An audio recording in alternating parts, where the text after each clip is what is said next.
நம்ம இப்போ மீன் பொரிக்க போகிறோம். அதுக்கு வந்து அடுப்பில் ஒரு கடாயை வச்சுட்டு தேவையான அளவு எண்ணெய் ஊற்றிருக்கோம். எண்ணெய் லைட்டாக அப்போ தான் சூடாக ஆரம்பிச்சிருக்கு. எண்ணெய் சூடாகின உடனே நம்ம வந்து மீன் பொடி, வத்தல் பொடி, இஞ்சி பூண்டு பேஸ்ட்டு, உப்பு, மஞ்சள் தூள், மிளகு பொடியெல்லாம் போட்டு நல்லா சூப்பராக பொடி ரெடி பண்ணி மீனில் தடவி கொஞ்ச நேரம் ஃப்ரிட்ஜில் வச்சு எடுத்துருக்கோம். இப்போ இதை வந்து நம்ம எண்ணெய் சூடான உடனே அதில் போட்டு எடுக்க போகிறோம்.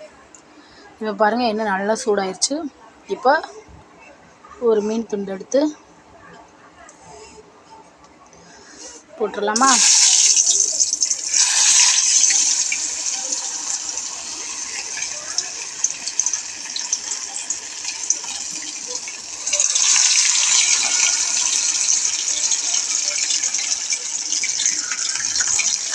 செம்மையாக மீன் பொரியுது. பார்க்கவே நாக்கில் எச்சி ஊறுது.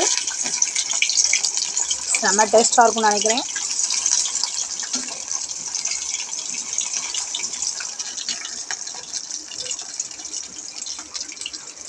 மீன் கொஞ்சம் வேகட்டும்.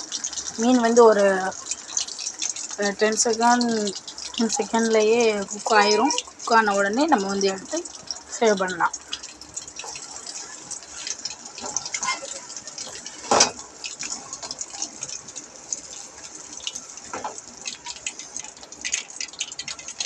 பாருங்கள், மீன் இந்த அளவுக்கு குக் ஆகணும். இப்போ நம்ம இதை எடுத்து சாப்பாடு கூட வச்சு சாப்பிட்டோம்னா செம்மையாக இருக்கும்.